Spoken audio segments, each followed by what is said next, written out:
ओम नमो भगवते वासुदेवाय नमो। ओम नमो भगवते वासुदेवाय नमो। ओम नमो भगवते वासुदेवाय नमो। गुरु कृपा ही केवल, गुरु कृपा ही केवल, गुरु कृपा ही केवल।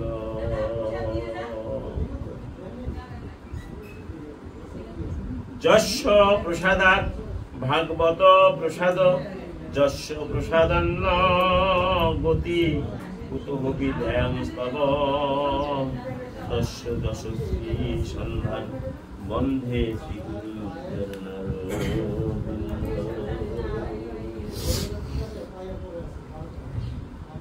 वन्देहं श्री गुरु श्रीयुत पद कमलम्, श्री गुरु वैष्णवं च श्रीरूपो साग्रजातं सहगणौ रघुनाथान्वितं तं सद्गुणं सावधूतं सावधैतं परिजन सहितं श्रीकृष्ण चैतन्य देवं श्री राधा कृष्ण पदनौ सहगण ललितान्त विशाखान्वितं च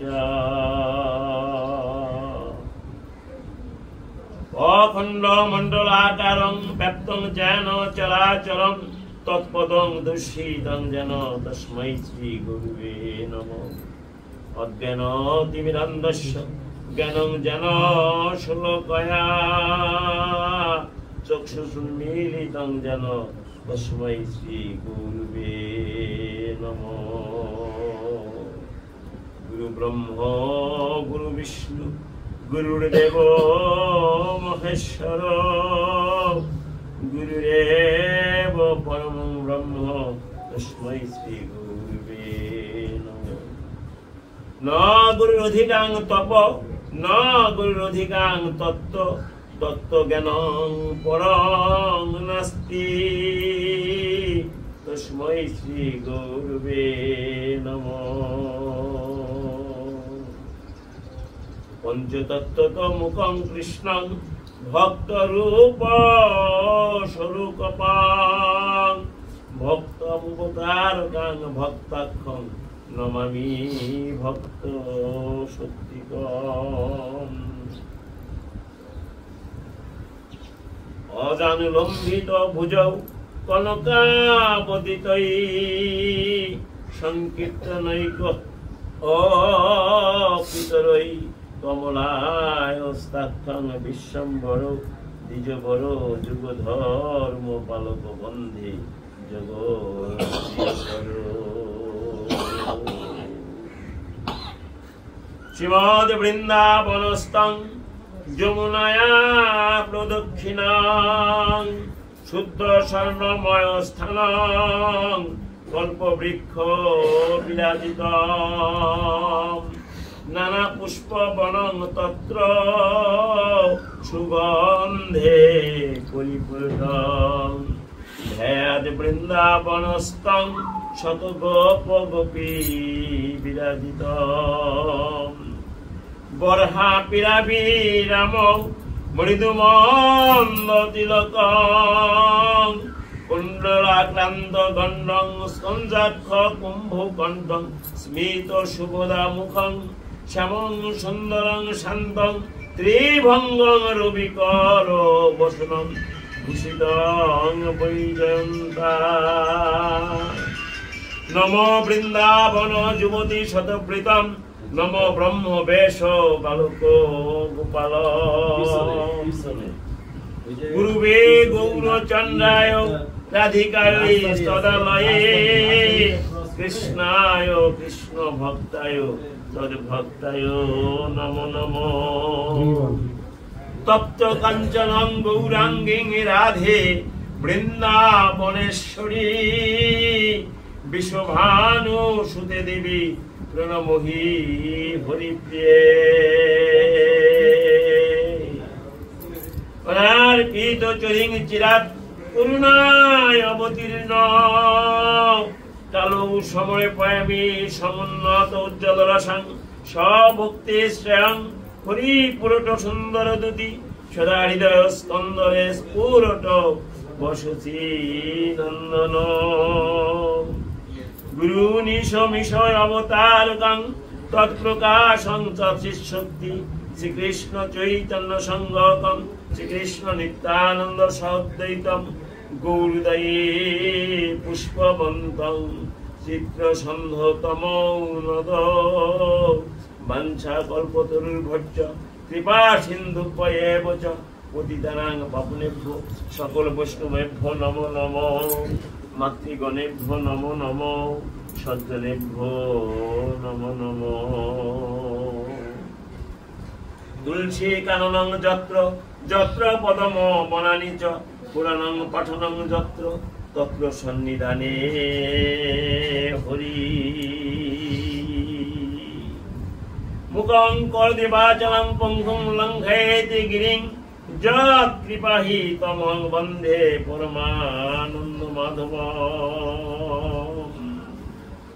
কৃষ্ণায় বাসুদেবায় হরয়ে পরমাত্মনে প্রণত ক্লেশনাশায় গোবিন্দায় নমো নমো নারায়ণ নমস্কৃতং নরং চৈব নরোত্তমং দেবীং সরস্বতীং ব্যাসং তত জয় মুদিরয়ে জয় রূপ সনাতন ভট্ট রঘুনাথ শ্রীজীব গোপাল ভট্ট দাস রঘুনাথ এই ছয় গুসারি করি চরণ বন্ধন যাহা হতে বিঘ্ন নাশ অভীষ্ট পূরণ এই ছয় গুসাই প্রভু করমুরে দয়া চরণে শরণ নিলাম দেহ পদ ছায়া এই ছয় গুসাই মোর করুণার সিন্ধু ইহকালে প্রেমদাতা পরকালের বন্ধু ঠাকুরের ও ঠাকুর আমার বৈষ্ণব গুসাই কুলির ভব তরাইতে অন্য কেহ নাই এই ছয় গুসাই যবে ব্রজে করিলেন বাস রাধা কৃষ্ণ নিত্য লীলা করিলেন প্রকাশ মনের আনন্দে বল হরি ভজ বৃন্দাবন মধুর মধুর বংশী বাজে এই তো বৃন্দাবন নন্দ সুত বলি যারে ভাগবতে গাই সেই কৃষ্ণ হলো এবে চৈতন্য গোসাই নন্দের নন্দন যিনি ব্রজের রসরাস সেই কৃষ্ণ হলো এবে শচীসূত যাস একদা নৈমিষারণ্যে গত বৈকুণ্যে বিস্তৃত পুণ্যে সকল জনমান্যে বিগনন্দন সনকাদি সহ ষষ্ঠী সহস্র ঋষিগণ শ্রোতা ব্রহ্মর্ষক নন্দন শ্রীকৃষ্ণ চরণ পরায়ণ শুধু মনোহাসায় বক্তা অপরদিকে তীর্থরাজ হরিদ্বারে ব্রহ্মকুণ্ড তীরে ত্যক্ত ইন্দ্রপ্রস্থ সদা হৃদয় সন্ত্রস্ত পাণ্ডব কুল তিলক রাধাধীরাজ দাদন্য চক্রবর্তী শ্রেষ্ঠ মহারাজ পরীক্ষিত ভাগবতের শ্রোতা বৈষ্ণব মুকুটমণি মায়াতীত মহাপুরুষ শ্রীল ব্যাসদেব প্রণয় শ্রীল সুখদেব গোস্বামী প্রভুপাদ ভাগবতের বক্তা অপরদিকে উড়িষ্যার মহাগাম্ভীরায় অর্জুন মিশ্রের নির্জন প্রকোষ্ঠে আমার রাধা কৃষ্ণের মিলিত বিগ্রহ শ্রীমান মহাপ্রভু ভাগবতের শ্রোতা ভক্তি রসের মূর্তি অর্জুন বিশাখা ভাব বপু রায় ভবানন্দের জ্যেষ্ঠ পুত্রের অবতীর্ণ শ্রীল রায় রামানন্দ হলেন বক্তা চতুর্বেদ দধি ভাগবত নবনী মথিলেন সুখ খাইলেন মহারাজ পরীক্ষিতের আস্বাদিত মহাপ্রসাদ রূপী ভাগবত রূপ মহাপ্রসাদ লাভের সৌভাগ্য আমাদের হয়েছে নিগম বেদ কল্প চরুর বিগলিত ফলম সুখমুখাদ আস্বাদিত দ্রব্য সংগতম পিবতং ভাগবতং রসমলায়ন মুহুরু রসিকা ভুবি ভাবকা নিম্নগানাং যথা গঙ্গা দেবানাং অচ্যুত যথা বৈষ্ণবানাং যথা শম্ভু পুরাণমিদং তথা ক্ষেত্রানাং চৈব সর্বেষাং কাশীহল উত্তমা পুরাণমিদং তথা ভাগবত দ্বিজা। জয় রাধে।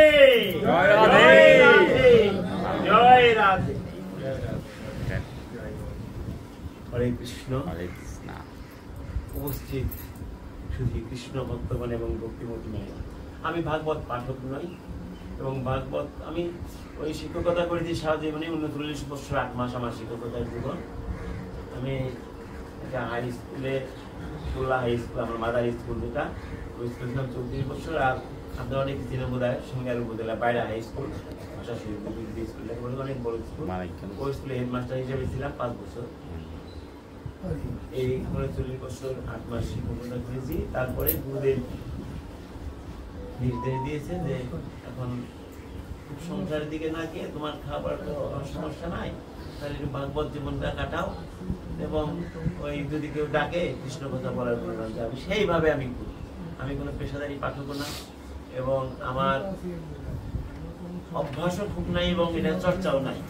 আর শ্রীমান মহাপ্রভুর রাতুল চরণ বক্ষে ধারণ করে আমার দীক্ষাগুরু ছিল চিত্তরঞ্জন গোস্বামী প্রভুপাদ, শিক্ষাগুরু শ্রীমান পাগল পুণ্যচার এবং ভজনের গুরু শ্রী কৃষ্ণ চৈতন্যদেব বাবাজি। এদের গুরুত্রয়ের চরণ যেন মস্তে ধারণ করে আমি দুটো কথা বলবো আপনাদের সামনে। তো আপনারা সবাই সুযোগ্য শ্রোতা, আমি অযোগ্য বক্তা। এখন আমার বক্তব্য দেওয়ার মতো যোগ্যতাও নাই, তবু ছোট ভাই কালকে দাবি করছে যে ওটা অনেকদিন হয় বাসা আসেন না, তাহলে আমরা দুটো ভাই আর কি। আমি মা আছে বাড়িতে এখনো, আমার মা জীবিত আছে, মাঝে মধ্যে যায়, আমরা দুটো ভাই আর কি। তো যাই হোক, ও আমার ছাত্র, আবার ও লেখাপড়া করেছে হাই স্কুলে, আমি সেগুলো করেছি। তো যাই ও বললো যে আমি একটু বৈষ্ণব সেবা দেবো, আপনি আসেন আর কারে বলবো। এভাবে আমি আপনাদের চরম দর্শন এবং আপনাদের সামনে এসে হাজির হয়েছি। তো এখন ভাগবত মানে হলো ভগবান, ভাগবত ভগবান, ভগবানের বাগ্ময় মূর্তি। ভগবান যখন লীলা সংবরণ করবেন তখন উদ্ধব বুঝতে পেরেছে, উদ্ধব তার প্রিয় বন্ধু, সখা, ভক্ত, সবই উদ্ধবের সাথে থাকতো। উদ্ধব বললো, প্রভু তুমি তো যে শুরু করছো, আমি তো তোমার সাথে না, না তুমি আমাকে যাবে না, তুমি গেলে তো পৃথিবীটা অন্ধকার হয়ে যাবে, অন্ধকার হলে আমরা আলো পাবো কোথায়? তখন উনি কথা দিল যে আমি কলির চিপে করে ভাগবত রূপী থাকবো, ভাগবত রূপে থাকবো এবং যেখানে ভাগবত অর্চনা হবে সেখানে আমার অর্চনাই হবে এবং গোবিন্দের বাগ্ময় মূর্তি ভাগবত। এবং এই যে দ্বাদশ স্কন্ধে ভাগবত আপনারা সবাই জানেন, আপনারা তো সুপণ্ডিত, তবু আমার বলতে হয় এগুলো যে এই দ্বাদশ স্কন্ধ ভগবানের দ্বাদশ অঙ্গ, এটা আমরা জানি না, সবাই জানি না। তাদের দুইটা পা হলো ভগবানের, আমাদের প্রথম এবং দ্বিতীয় স্কন্ধ হলো ভগবানের দুটো চরণ, তৃতীয় চতুর্থ স্কন্ধ ভগবানের উরুদেশ, চতুর্থ পঞ্চম এবং ষষ্ঠ স্কন্ধ ভগবানের পার্শ্বদেশ, সপ্তম এবং অষ্টম স্কন্ধ ভগবানের যুগল বাহু, নবম স্কন্ধ ভগবানের হৃদয়, দশম স্কন্ধ ভগবানের শ্রীমুখের হাসি, একাদশ স্কন্ধ ভগবানের ললাট, দ্বাদশ স্কন্ধ হলো ভগবানের মস্তক ভূমি। এইভাবে 12টা স্কন্ধকে বৈষ্ণব সমাজে ভাগ করা হয়েছে এবং এই জন্য আমাদের যে কোনো মাঙ্গলিক অনুষ্ঠান হোক, সদ অনুষ্ঠান হোক, আমরা ভাগবত পাঠ আগে দিয়ে থাকি, তাই না? ভাগবত কেন দিই? ভাগবত মানে ভগবান, তাহলে ভাগবত মানে ভগবানকে আহ্বান করা হলো। ভগবান গেলে সেখানে কে যাবে? ভক্ত যাবে। ভক্ত গেলে সেখানে কি হবে? হরিনাম সংকীর্তন হবে। তাহলে যে উদ্দেশ্যে না সেটা সার্থক হলো। এই যে আজকে আমাদের সরিষের বাসা, এখানে আপনাদের পদরিণতে বাসা সার্থক, এই যে নাম সংকীর্তন, এটা হলো ভগবানের কথা কিছু আলোচনা হলো, এর মাধ্যমে কি হলো? বাসা বিশুদ্ধ। আমরা তো কাপড় চোপড় ময়লা হয়ে যায়, সাবানটা আমাদের ধুয়ে ফেলি, দেহ ময়লা হয়, দেহের ময়লা যায় কিসে? নামে। মনের ময়লা যায় নামে, দেহের ময়লা যায় স্নানে, আর ধন শুদ্ধ হইল দানে। তিনটা জিনিস মনে রাখি। দেহ শুদ্ধি হয় স্নানে, মন শুদ্ধি হয় নামে, আর অর্থ বা ধন সম্পত্তি শুদ্ধি হইল দানে। যেটুকু দান করতে পারি আমরা। তাদের বিশুদ্ধতা অর্জন করে। তিনটা জিনিস। কাজে আজকে আমাদের আমার ছোট ভাইয়ের এই আঙ্গিনা বাসা যেখানে ওরা থাকে পুত পবিত্র হলো আপনাদের আগমনে, আপনাদের পদদিন উঠে। তারপরে নাম সংকীর্তন হলো, নাম সংকীর্তন শ্রবণ জীবের করলা। তো আমরা এই পার্থিব জগতে 3টি গ্রন্থ মহাপ্রভু অনুমোদন দিয়েছে। আমরা তো বেশিরভাগ লোক, কিছু সংখ্যক লোক মাত্র ধর্ম অনুশীলন করে, বেশিরভাগ লোকই আমাদের এই ধর্মীয় অনুশীলনটা করে না, এবং আমরা আত্মগোলা হয়ে গেছি। মানব জীবন তো সুদূর লভজনক, তাই না? সুদূর লভ। সুদূর লভ অর্থ কি? সহজে লাভ করা যায় না। আবার বলা হয় দেবের দুর্লভ। দেবতারা ওইটা চায়, দেবের দুর্লভ বলা হয়, দেবতারা এই জনটা চায়। কেননা আপনি জানেন লীলা কীর্তন শুনেন না আপনার? লীলা কীর্তন যখন নাকি গোষ্ঠলীলা হয়, গোবিন্দ গোষ্ঠী যায়, তখন প্রথমে যায় কে? সৃষ্টিকর্তা ব্রহ্মা। তার চারপাশে ঘুরে আর বলে, প্রভু আমি ব্রহ্মত্ব চাই না, তুমি আমাকে দাসত্ব দাও। বলে না? লীলা কীর্তনে বলে না? সৃষ্টিকর্তা ব্রহ্মা যায় তার চারপাশে ঘুরে। তারপরে শিব ঠাকুর যায়, শিব ঠাকুর যায় বলে, প্রভু আমি শিবত্ব চাই না, তুমি আমার দাসত্ব দাও। মা দুর্গা যায়, যে ঘুরে চারপাশে ঘুরে ঘুরে তাকে 10 হাতে 10 করে নমনি খাওয়ায়, আর বলে আমাকে তুমি মা বলে একটু ডাক দাও। এইভাবে সমস্ত দেবতারা যায় তার প্রধানত হয়ে তার দাসত্ব করতে চায়, কিন্তু দেবত্ব জীবন দিয়ে তো দাসত্ব হয় না। একমাত্র সুদুর্লভ বলা হয় কেন? দেবের দুর্লভ। মানব দেহ দ্বারাই গোবিন্দের ডাইরেক্ট ভজন করা যায়, ডাইরেক্ট সেবা করা যায় এবং তার গুণগান করা যায়। ভাগবতে একটা শ্লোক দিয়ে আমরা শুরু করি। নিষ্পদ পদ চিন্তসী বাক চিন্তসী চতুষ্পদা মানব মনুষ্য চিন্তসী দেবতা, দেবতা চিন্তসী মানব। অর্থাৎ প্রভুর কাছে প্রার্থনা করে নিষ্পদ। নিষ্পদ কাদের? পা নেই কাদের? যাদের পা নেই তারা প্রভুর কাছে প্রার্থনা করে, প্রভু তুমি আমাদের যদি চরণ দিতে, পা দিতে, আমরা হেঁটে হেঁটে তোমার ভক্ত সঙ্গে যে তোমার নাম গুণগান করতে পারতাম, ভক্সন করতে পারতাম। পা খাতির নাই দাদু, পা নেই বৃক্ষে। বৃক্ষ করতে আলি জীবিত, ওরা স্থবির, ওদের প্রাণ নাই, ওরা প্রভুর কাছে প্রার্থনা করে। বাক চিন্তসী চতুষ্পদা। বাক চিন্তসী চতুষ্পদা মানে 4 পা বিশিষ্ট প্রাণী যারা, তাদের ভাষা নাই। এই যে গরু, বিড়াল, বাঘ, সিংহ, এরা 4 পা বিশিষ্ট। এরা দেখবেন আপনি অনেক বাড়িতে, যদি আমি একটা আমাদের বাড়িতে দীর্ঘদিন আগে আমার বাবা থাকতে একটা কুকুর পুষতাম আর কি। আমি তো 85 থেকে ওই মানে ভোর আজানের সময় উঠে এই আন্নি করে মন্দিরে ঢুকে, যে আমাদের একটা মন্দির করেছে আমার গুরুদেব, ওই যে আমার গুরুদেব চিত্তরঞ্জন গোস্বামী, শুনি আমার গুরুদেব উনি একজন আদর্শ পাঠক ছিলেন। ভালো, উনি আমাদের এখানে 85 একটা মন্দির প্রতিষ্ঠা করে গুরুদেব বাবা এই মন্দির নিয়ে থাকবে, সেভাবেই মন্দিরে সেবিত প্রসিদ্ধ হচ্ছে। কুকুরটা আমি যখন আরতি কীর্তন করতাম, হাও হাও হাও হাও ডাকতো, আমার ওই কুকুরের কান্না শুনে আমার চোখে জল তো আরতি করতে চাইতেছে, তো পারছে না। এরকম ভাবে এই যে মানে চতুষ্পদ প্রাণী যারা, তারা প্রভুর কাছে আমাদের ভাষা দাও, আমরা তোমার নাম গুণগান করতে চাই। মনুষ্য চিন্তসী দেবতা, মানুষ দেবতা হতে পারে। এই মানব জীবন শ্রেষ্ঠ যেমন, এটার মধ্যে প্রমোশন আছে, ডিমোশন আছে। কেমন প্রমোশন ডিমোশন?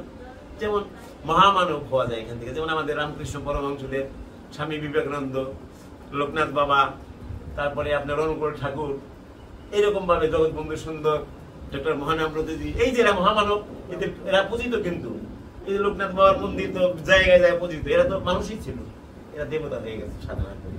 আবার এদের ডিমোশন হয়ে যায় পশু। এই তুই মানুষ না, সারা পশু, তুই নর পশু, এরকম বলে না বকাদি, একবার মানুষের দিকে পশুদের নামিয়ে দেয়।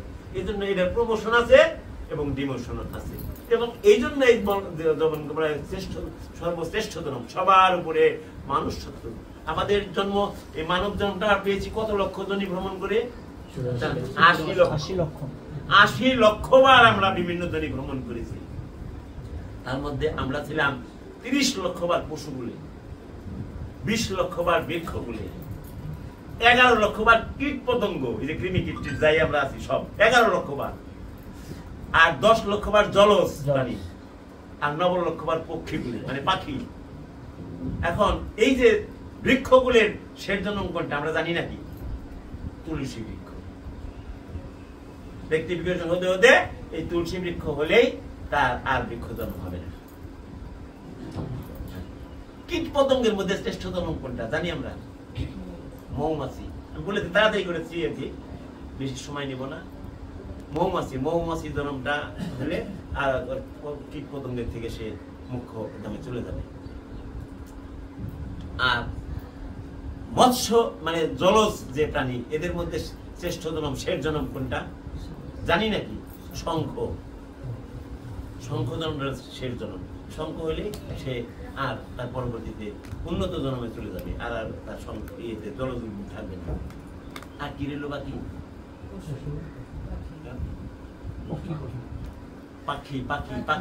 পাখির মধ্যে শ্রেষ্ঠ কোনটা জানি আমরা? ময়ূর হলো এই পক্ষীগুলোর মধ্যে শ্রেষ্ঠ। ময়ূর জন্ম হলে সে উন্নত স্তরে চলে যাবে, আর হবে না। আর পশু জন্মের মধ্যে শ্রেষ্ঠ গো জন্ম, শ্রেষ্ঠ জন্ম। এই হলো আমাদের জন্ম ঘুরছে। আমরা কিন্তু কীট পতঙ্গ পশু পাখি এই যে যা বললাম সব আমরা ছিলাম, পরিশুদ্ধি হতে হতে হতে হতে। আর একটা কথা আমি বলি আপনাদের, সেটা হলো আসলে এত অল্প সময় তো হয় না, তবু আপনার কতটুকু সময় আমি শেষ করবো, তাহলে আমি সেভাবে গুছিয়ে নেই। একবার সত্য কথা আমি আপনাদের কাছে মিনতি জানাচ্ছি, কারণ হলো এখন 2টো বাজে, আমি আইডিয়া শেষ করে দেবো না? আমি তো না ওইভাবে হয় না, তাই নাকি? জীবের সব জীব নিত্য কৃষ্ণ দাস। মানুষকে বলে নাই কিন্তু শুধু যে মানুষের স্বরূপ কি, জীবের স্বরূপ নিত্য কৃষ্ণ দাস। অর্থাৎ যতই যে অনন্ত কোটি জীব বললাম, 84 মানে বিভিন্ন ধরনের জীব, এরা সবাই আমরা কৃষ্ণের দাস, ডাইরেক্ট ইনডাইরেক্ট। তার মধ্যে আমরা হলো মানব জনম পেয়েছি, শ্রেষ্ঠ জনম, সৃষ্টি সেরা আমরা। এই মানব জনম দ্বারাই, মানব দেহ দ্বারাই একমাত্র প্রভুর ডাইরেক্ট সেবা পূজা করা যায়, আর কোন জনম আর কোন দেহ দ্বারা যায় না। আপনি লক্ষ্য করে দেখেন, একমাত্র মানব দেহ দ্বারাই ডাইরেক্ট আপনি নাম সংকীর্তন করতে পারছেন, ডাইরেক্ট সেবা পূজা দিতে পারছেন, ডাইরেক্ট ডাকতে পারছেন, ডাইরেক্ট কুলাকুলি করতে পারছেন। মানে আপনি মানব দেহ দ্বারা প্রেম ভাসে তাকে যেভাবে খুশি সেভাবে নাচাতে পারেন। ডক্টর মহানাপতি বলেছে যে ভগবানের আহারও নাই, নিদ্রাও নাই, তিনি খানও না, ঘুমানো না। কিন্তু উদাহরণটা দিলে এইভাবে যে কোন লবণ বিক্রেতা যদি লবণের সাথে কিছু মাটি মিশিয়ে বাজারে নিয়ে যায়, তাহলে মাটিটা কি হবে? লবণের দামে বিক্রি হবে না? লবণের দামে বিক্রি হয়ে যাবে তো। ওই রকম ভাবে কোন ভক্ত যদি তাকে প্রেম আরতি দিয়ে কিছু দেন, তাহলে তিনি গ্রহণ করেন। যদি তাকে ঘুম পাড়ান, তাহলে তিনি ঘুম পারেন। ভক্তের উপরে ভগবান। ওই যে ভক্তাধীন ভগবান বল নাই, আমার চেয়ে আমার ভক্ত বড়। ভক্ত সঙ্গ, এই জন্য মানব জীবনে শ্রেষ্ঠ অবলম্বন হলো ভক্ত সঙ্গ। ভক্ত সঙ্গে যাও, ভক্ত সঙ্গ ছাড়া ভক্তের কৃষ্ণ প্রেম ভক্তি লাভ হয় না। কারণ প্রভুর কাছে তো প্রেম নাই, ভক্তি নাই প্রভুর কাছে, সব ভক্তের কাছে দিয়ে দিচ্ছে একবারে উজাড় করে। যেমন মহন্তরা আছে, মহন্তের এমনই স্বভাব, নিজ কার্য নাই হেতা যায় পরঘর। মহন্ত আপনার বাড়িতে যদি একজন মহন্ত যায়, তার কোনো কাজ নাই, কোনো ওই নাই তার, কিন্তু বলেন যে পাশে আছে। প্রভু যখন নাকি জগাই মাধাই তাকে আঘাত করলো, মহাপ্রভু যখন জগাই মাধাইকে নিত্যানন্দের কাছে পাঠালো, তখন নিত্যানন্দ প্রভু কি বললো যে প্রভু তুমি তো ক্ষমা করেই দিয়েছ, তো আমার মান বাড়ানোর জন্য পাঠিয়েছ, আমি শুধু ক্ষমা করি নেই প্রভু, ইহ জগতে যদি কোন পুণ্য কর্ম করে থাকি সব আমি জগাই মাধাইকে দিয়ে দেব। অকাতরে দিয়ে দেয়। ভক্তরা কিচ্ছু মানে ভক্তরা এত কৃপণ, ভক্তদের কিছু দরকার নাই তো, ওরা অকাতরে আপনাকে দিয়ে। তাদের কৃষ্ণ ভক্তের সঙ্গ বিনে প্রেম ভক্তি লাভ হয় না। এই জন্য ভক্ত সঙ্গ মানব জীবনের শ্রেষ্ঠ সম্পদ। যাই হোক, এই যে আমরা 84 লক্ষবার জন্মগ্রহণ করে আমরা পরম জন্ম ভাগবত জীবন পেয়েছি, ভগবত জীবন পেয়েছি, সেবা পূজা করার যোগ্যতা পেয়েছি। এখন আমার প্রশ্ন হলো যে আমরা ভুলে গেছি, আত্মভোলা হয়ে গেছি। আত্মভোলা কেমন? নিজেকে ভুল, আমি কে? কৃষ্ণ দাস। দাসের কাজ কি বলেন দাদা? দাসের কাজ প্রভু মামনিবের সেবা পূজা করা। আপনি চিন্তা করবেন যে আমি প্রভুর জন্য কি করি, আর আমার মায়ের জন্য, সংসারের জন্য আমি তো সেজে বেশি কত সম্পর্কে পাতিয়ে ফেলাইছি। আসলে তো আমি কেউ কারণ নেই এই পৃথিবীতে। ভগবান বলছে, এবং আমাদের শঙ্করাচার্য খুব ভালোভাবে বলছেন, কষ্ট পিতা, কষ্ট মাতা, কষ্ট ভ্রাতা সহদরা, কায়া প্রাণ ন সম্বন্ধ কষ্ট করিবে না। কথা কি বিশ্বাস হয়? তাহলে মানি, এটা মানি, বিশ্বাস করলে মানতে হবে। বিশ্বাস করলে মানতে হবে যে কে পিতা, কে মাতা, কে স্ত্রী, কে ভাই, কার জন্য তো পরিবেদনা। পৃথিবীতে কেউ আমরা কারণ নই, আমি ঈশ্বরের ঈশ্বর আমার, এই না পরিচয় আমাদের। তাহলে এটা আবার আমাদের সংগ্রাম বললেন, কে তব কান্তা কে তব কুমার, অতীব বিচিত্র এই মায়েরই সংসার, তুমি কার কে তোমার তাহা ভাবছ নি একবার। কে তব কান্তা, কান্তা মানে স্ত্রী, কে তব কুমার, কুমার মানে পুত্র, তুমি কার এ ভাবো, একবার ভাবো। তাহলে আমি যদি ঈশ্বরের হয়ে থাকি, ঈশ্বর যদি আমার হয়ে থাকে, আমি যদি কৃষ্ণ দাস হয়ে থাকি, তাহলে আমার প্রভুর জন্য আমি কি করছি সারাদিনে? আমি তো কত সাথে কত সম্পর্ক আমার, আমি কারো বাবা, আসলে কি বাবা, আমি কারো বাবা, কারো ছেলে, কারো স্বামী, কারো মামা, কারো কাকা, এই যে সম্পর্কের জাল বুনে বুনে মহামায়া আমাদেরকে এমন ভাবে ভুলিয়ে দিচ্ছে, সব এগুলো মহামায়ার প্রভাবে ভুলে দিচ্ছে। এখন এই মহামায়া ধর্ম রক্ষতি ধার্মিক, কথা সত্য না? ধর্ম ধার্মিককে রক্ষা করবে। কখন করবে? ধর্মে কি হাত পা আছে? ধর্মের হাত পা আছে, তাহলে কিভাবে করবে? এই যে গরম না, ফ্যান চালাই দিচ্ছি, আপনি শার্ট গায়ে দিচ্ছেন, আমি শার্ট গায়ে মানে করছি, কেন করছি? আমি কিন্তু মানে শিক্ষক মানুষ তো যে আপনাদের দর্শন দিয়ে দেখাই দিই, লজ্জা নিবারণের জন্য, এই তো কথা উত্তরটা। এখন এই পাঞ্জাবিটা যদি আপনার হ্যাঙ্গারে ঝুলানো থাকতো, আপনি করজোরে প্রার্থনা করবেন, আমাকে লজ্জা নিবারণ করে দাও, ক্ষমতা আছে? আছে নাকি? নাই। যখন আপনি গায়ে পড়ছেন তখন আপনাকে সে লজ্জা নিবারণ করছে। এখন ধর্ম রক্ষতি ধার্মিক, আপনি যখন ধর্মকে ধারণ করবেন, যেভাবে ধর্ম আপনাকে সেভাবে রক্ষা করবে। ধর্মের কাজ হলো আপনাকে রক্ষা করে দেওয়া, কিন্তু আপনি যদি ধর্মকে ধারণ না করেন, ধর্মের বিধান যদি আপনি না মেনে চলেন, তাহলে আপনাকে কিভাবে রক্ষা করবে? তার তো কোনোই নাই। আর যদি আপনি ধর্মের বিধান, সত্য ধর্ম, তাই না? সত্য ধর্ম না, সত্যের আশ্রয় দিয়ে থাকে, সে ভগবানের কুলে শুয়ে আছে। সত্য কথা, সত্যকে আশ্রয় করে দিয়ে আছে। স্বামী বিবেকানন্দ বলছে, ধর্ম রক্ষার জন্য সবকিছু ত্যাগ করা যাবে, কোনো কিছুর জন্য সত্যকে ত্যাগ করা যাবে না। আপনি সব সত্য আদর্শ রক্ষা করার জন্য ত্যাগ করতে পারেন। যেমন গ্রিক দার্শনিক সক্রেটিসের নাম শুনেছেন? ফাদার অফ দ্য ফিলোসফার বলা হইতো তাকে। উনি আমার কাছে খুব পূজনীয়, সেবনীয় ব্যক্তি, আমি ওনাকে খুব শ্রদ্ধা করি। পৃথিবীর শ্রেষ্ঠ জ্ঞানী ব্যক্তির মধ্যে একজন, যিনি একটা মন্ত্র দিয়ে বিশ্ব জয় করে ফেলছে। কি মন্ত্র জানা আছে না? নো দাইসেলফ, নিজেকে জানো, নিজেকে জানো।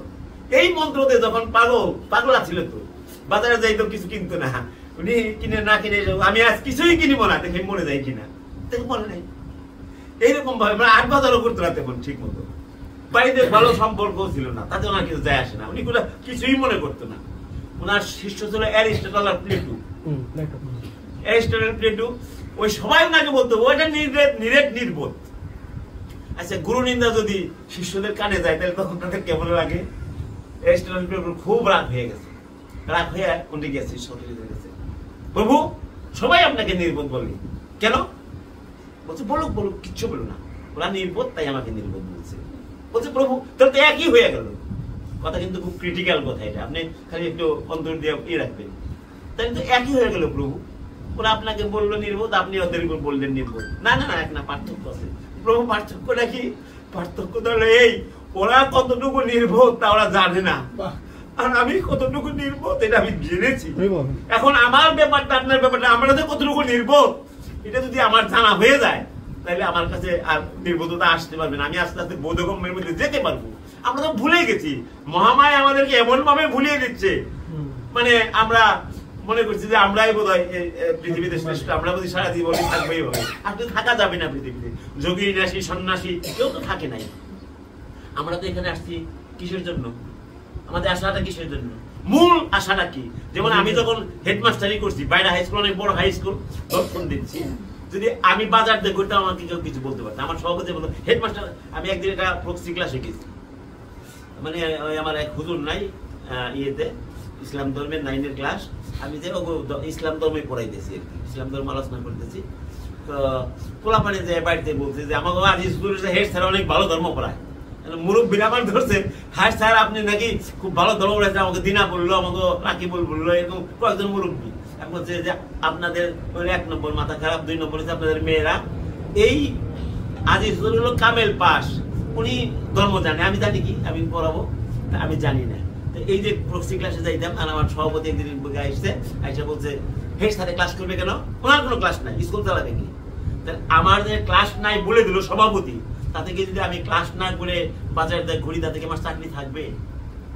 কারণ আমার মুক্ত স্কুল, তাই না? আমার এখানে আসছে হলো কৃষ্ণ ভজনের জন্য। আমরা কৃষ্ণ ভজনের জন্য আসছি। রেক্টিফিকেশন, মানব জীবন হলো রেক্টিফিকেশনের জীবন। অর্থাৎ রেক্টিফিকেশন কেমন আমি তো বলছি, দর্শন দিয়ে দিচ্ছি, আপনারা লক্ষ্য করবেন। আমরা বাড়িতে গরু পালি না, একটা ছোট বাছুর, দুধের বাছুর আর গাভীটা এক জায়গায় বাঁধা আছে পাশাপাশি। মনিবের একটা সবজি বাগান আছে কাছে, ওই সবজি বাগানে যে বাছুরটা ছুটে গেল, খাবে না? যদি গাভীটা ছুটে যায় খাবে কেন? গাভী তো খাওয়া ঠিক না, গাভী তো মা, ও খাবে কেন? খাবে, ও পশু পশুই থাকে, পশুর কোনো নির্বুদ্ধি, মানে শিশুরও যে মানে বাচ্চারও যে বুদ্ধি, মায়েরও সেই বুদ্ধি, খাবে। কিন্তু যে শিশুটা হামাগুড়ি দিয়ে চলে, পায়খানা চেটকায়, 10 টাকার নোট হাতে দিলে ছিঁড়ে ফেলে, কাঁচের প্লেট সামনে পেলে ভেঙে ফেলে, ওই শিশুটা 5 বছর বয়স যখন হবে তখন ওই পায়খানা কাছে যাবে, 10 টাকার নোট ছিঁড়বে, কাঁচের প্লেট ভাঙবে কেন? তার বুদ্ধির পরিপক্কতা যে ভালোটাকে সে গ্রহণ করছে, মন্দটাকে পরিহার করছে। আপনাকে হিসাব করে রাখেন এখন যে এই যে আপনার বয়স 50 বছর যদি হয়ে থাকে, তাহলে আপনি 50 বছরে কতটুকু মন্দ পরিহার করতে পেরেছেন, কতটুকু ভালো গ্রহণ করেছেন। এটা হলো আমার হিসাব করতে হবে। এই হিসাব করলে আপনি কতটুকু একা আপনার বিচারটা করেছেন যে আমি মন্দ কতটুকু পরিহার করছি। এখন এই মন্দকে আমি কিভাবে পরীক্ষা করবো যে আমি মন্দ কতটুকু পরিহার করছি? মনে করেন 1 পাটা গুড় হাতে নিলেন, মাঝে কামড় দেন, কি মিঠা লাগবে? উপরে কামড় দিলে মিঠা লাগবে, নিচে কামড় দিলে মিঠা লাগবে কেন? ওর মধ্যে মিঠা ছাড়ার কিছুই নাই, সবটুকুই মিষ্টি ওর মধ্যে। তখন আপনি যখন ভালো হবেন তখন আপনার কাছে মন্দ বলে কিছু থাকবে না, মন্দ বলে কিছু থাকবে না। তখন আপন ভালো জগৎ ভালো, এই যে প্রবাদ বাক্য আছে না, তখন এইটা আপনার জন্য আপন ভালো জগৎ ভালো, পাপকে ঘৃণা করো তখন আপনার কাছে এইগুলো আসবে সামনে এগিয়ে গিয়ে, আপনি যখন ভালো হতে চলবেন তখন। আর আমরা যদি একজনের একটু দুর্নাম বাউনার যদি শুনি যে এই লোকটা সুন্দর কীর্তন করে, এই করে আবার এই, তাইলে সেইটারে অলংকার দিয়ে এমন ভাবে মানে বলা বলে, কিন্তু আসলে এটা বলা যাবে না। কারণ জগৎ বন্ধু সুন্দর বলছে, পরচর্চা মুখে বলবে না, কানে শুনবে না, ঘরের দেওয়ালে বড় করে লিখে রেখো, পরচর্চা নিষেধ। পরচর্চা মুখে তো বলাই যাবে না, কানেও শোনা যাবে না। যখন বলে চর্চা হয়, পরচর্চা মানে কি, অনেক আসলাম আমাদের গ্রামে বা আপনার অফিস যেখানে যে থাকেন, কতগুলো বৈশা বৈশা মানে নিন্দা শাস্ত্রা বা বিভিন্ন ধরনের সমালোচনা করছে। ওখানে একজন যদি কৃষ্ণ ভক্ত হয়, সে থাকবে না, ওখানে চলে আসবে, থাকবে না, থাকলে তার বদল নষ্ট হয়ে যাবে। পরচর্চা মুখে বলা যাবে না, কানে শোনা যাবে না, ঘরের দেওয়ালে বড় করে লিখে রাখবে, পরচর্চা নিষেধ। যেখানে তোমার চোখ পড়ে তুমি যেন দিনের মধ্যে 5 বার 10 বার দেখতে পারো যে পরচর্চা নিষেধ। এটা হলো আমাদের মানে ধর্মীয় বিধান। তাহলে এই যে আমরা আত্মবিশুদ্ধির জন্য আসছি, আপনাদের একটা দর্শন দিব, একটা ব্যবহারিক দৃষ্টান্ত। একবার সবাই এটা জানবেন, এই যে মোবাইল কানে ধরলে বলে দেয় আপনার যথেষ্ট পরিমাণ টাকা নেই, রিসার্চ করুন, রিসার্চ করুন, বলে না ব্যালেন্স নেই, আপনার যথেষ্ট ব্যালেন্স নেই, রিসার্চ করুন। কে বলে এটা? খুব ক্লিয়ার করে শুনবেন, কে বলে এটা? বলে কি জানেন নাকি? জানেন না? কম্পিউটার বলে এটা। আপনি যেদিন সিমটা রয়েছেন, ওই সিমটা কম্পিউটার সাথে অ্যাড হয়ে গেছে। কম্পিউটার এমন ভাবে আপনার হিসাব নিকাশ রাখছে, টাকা বললে যোগ হবে, কথা বললে খরচ হবে, একটির ভুল হয় না। তাহলে এই যে কোটি কোটি মোবাইলের খবর কম্পিউটার 1 সেকেন্ডে নির্ভুলভাবে বলে দেয়, এই কোটি কোটি কম্পিউটারের খবর রাখে কি জানেন নাকি? কোটি কোটি কম্পিউটারের খবর রাখে আমার অনাদিদি গোবিন্দ, আমার অনাদিরাদি গোবিন্দ রাখে কোটি কোটি কম্পিউটার। এখন কোনগুলা কোটি কোটি কম্পিউটার? আপনি একটা কম্পিউটার, আমি একটা কম্পিউটার, এই যে আমরা এখানে যারা আছি সবাই একটা করে কম্পিউটার। যেদিন আমাদেরকে প্রভু এখানে পাঠিয়েছে না, ওই দিন আমাদের নামে একটা হিসাব চিত্রগুপ্তের খাতায় রেডি হয়ে গেছে। জমা খরচ বুঝেন না? জমা খরচ করেন না? এই জমা খরচ, জমা খরচ ওইখানে চিত্রগুপ্তের খাতায় আপনার নাম, আপনার কিসের নামটা? ব্রজেন বিশ্বাস, ব্রজেন লেখা আছে, এখানে দাগ দিছে ব্রজেন। ভালো কাজ মন্দ কাজ, ভালো কাজ মন্দ কাজ, ভালো কাজ মন্দ কাজ, এইভাবে কিন্তু চিত্রগুপ্ত নিয়মিত সেকেন্ডে সেকেন্ডে বা ঘন্টায় ঘন্টা যখন যা মানে আপনি হিসাব আসছে লিখে রাখছে। লিখে রাখার পর আপনি যেখানে থাকবেন না, থাকা যাবে না, কারণ এই যে দেহ তো আপনি না, তাই না? এই যে এই কাপড় বলছেন, কাপড় তো আপনার দেহ না, খোলস, দেহের খোলস।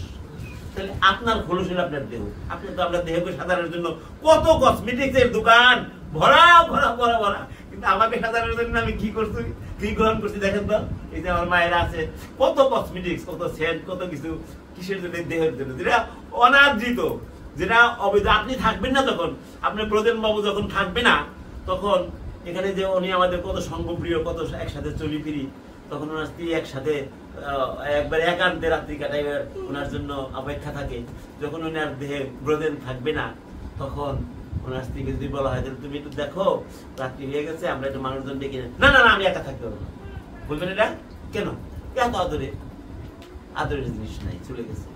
যাকে আদর করতো সে নাই, তাহলে এটা থাকা যাবে না। দেহের তো কোনো মানে কি নাই, দেহ আজ মানে বললাম তো যে একবারে অনাদৃত একটা নির্ভেট একটা মাংস খণ্ড। আমাদের এই যে ঘড়িটা, এটা তো ঘড়ি না, এটার ভিতরে যে পার্টস সময় দিচ্ছে ওইটা, এটা না করুন, ওইটাকে রক্ষা করার জন্য। তাহলে কর্ম করার জন্য আমাদেরকে আমি আর আপনি ঈশ্বর অভিন্ন, ঠিক কিনা বলেন? আমি সত্য, ঈশ্বর সত্য, আমি আর ঈশ্বর। তাহলে পার্থক্য কোথায়? পার্থক্য হলো উনি বিভু, আমি অনু। উনি বিভু, আমি অনু। একদিন ভক্ত আমাকে জিজ্ঞেস করছে, স্যার এই যে ঈশ্বর সব জীব তৈরি করছে, তাহলে ওনার কি থাকলো? তাহলে ওনার অস্তিত্ব কোথায় রইল? ওনার অস্তিত্ব কোথায় রইল? আমি বললাম যে আপনার বাড়িতে যখন সূর্য দুপুরে মাথার উপরে যায়, 100টা থালা দুয়ারের মধ্যে দিয়ে ওইটার মধ্যে জল দিবেন, জল দিয়ে দিয়ে তাকিয়ে তাকিয়ে দেখবেন প্রত্যেকটার মধ্যে সূর্য দেখা যাচ্ছে। কি সূর্যের কোনো লস হয়েছে? দেখা যায় না প্রত্যেকটা থালার জলের মধ্যে? মনে করেন এই যে এই আগরবাতিটা বা মোমবাতিটা দিয়ে আমি 100টা মোমবাতি জ্বালিয়ে দিলাম। এখন এই মোমবাতিটা আর ওই যে 99টা রইল, এর মধ্যে পার্থক্য আছে? আলোতে পার্থক্য নাই, কিন্তু পার্থক্য আছে। কিভাবে পার্থক্য? যদি এক না থাকতো তার কেউ জ্বলতো না, একটার জন্য তো সবটি জ্বলছে। কাজে এই একের সমন্বয় থাকতে হবে। এককে জানার নাম হলো জ্ঞান, বহুকে জানার নাম অজ্ঞান। ঠিক কিনা কথা? যদি ঠিক হয় তাহলে বলবে হক, ডাইরেক্ট করবে যে না না ঠিক বলেন নাই। এককে জানার নাম হলো জ্ঞান, বহুকে জানার নাম হলো অজ্ঞান। এককে জানতে হবে, আমাদের জানতেই হবে এটা। আমরা তো আসছি জানার জন্য। এখানে আমরা মানুষ, মানুষ। এই যে সংসার বলি না আমরা, সংসার সংসার সংসার সংসার জানেন নাকি? বলেন। মানে চেহারা বিবর্তন, সোজা কথা। মানে আপনি এটা খালি বইরে পাইতেন নিঃশ্বাস দিয়ে আমার মাঝে আসলেন সবার সাথে, পাইতেন দেখলেন দেখা শেষ হলো, আবার কাপড় পরে আপনার আসল চেহারা আপনি দেখলেন। এই যে আমরা সং করছি, সন্তুষ্টি, আমি কারো পিতা, কারো মাতা, কারো ভাই, কারো বোন, কারো কাকা, কতজনের কাছে সব, এগুলো সবই তো সং, তাই না? যখন আমার এই খেলাধুলা শেষ হয়ে যাবে, তখন আবার আমাকে ওই যে সেই অনুটুকু নিয়ে চলে যেতে হবে। তাহলে আমার সাথে কে যাবে? যাবে কিছু? কতজনের ঠকাইছেন, কত মিথ্যা কথা, টাকা পয়সা কামাইছেন, যাবে কিছু সাথে? কোন কাজ করবে? এগুলো করবে না। তাহলে কোনটা নিবে? যাবে আপনার সাথে কর্ম। কর্মফল আপনাকে ভোগ করতে হবে, কর্মফল আপনার সাথে চলে যাবে, ও আর থাকবে না। আর যাবে কে? ঈশ্বর। ঈশ্বর সর্বদা সাথে আছে। এই কর্মফল নিয়ে আপনাকে জন্মগ্রহণ করতে হবে। তাহলে আপনি তো শ্রেষ্ঠ কর্ম যদি করেন, তাহলে আপনি শ্রেষ্ঠ জায়গায় যে জন্ম নেবেন।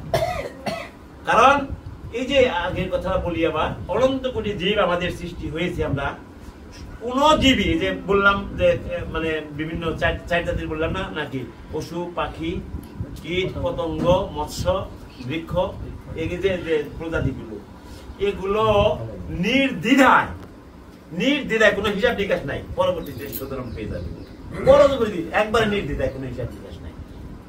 কিন্তু মানুষের জন্য একটু ছাড়ও দেওয়া হবে না, একটু ছাড় দিবে না, কোনো ছাড়াছাড়ি নাই। ওই যে আপনার বললাম জমা ঘট লিখে রাখছে, যেদিন আপনাকে নিয়ে যাবে ওই দিন যোগ দেয়া ব্লক করে দেবে হিসাব। বললো যে ভালো কর্ম কোনটা, মন্দ কর্ম। যদি মন্দ কর্ম বেশি হয় তাহলে নিম্ন ধ্বনিতে পাঠিয়ে দিবে, যাও করে আসো। আর যদি জন্ম শ্রেষ্ঠ হয়, কর্ম শ্রেষ্ঠ হয়, তাহলে আপনার এখন যে মায়ের গর্ভে আছে তার সাথে শ্রেষ্ঠ মায়ের গর্ভে বৈষ্ণব মা। আপনি দেখলেন যে আমাদের ঋষি অরবিন্দের নাম শুনেছেন, ঋষি অরবিন্দের নাম শুনেছেন, উনি 5 বছরে বেদজ্ঞান লাভ করছেন।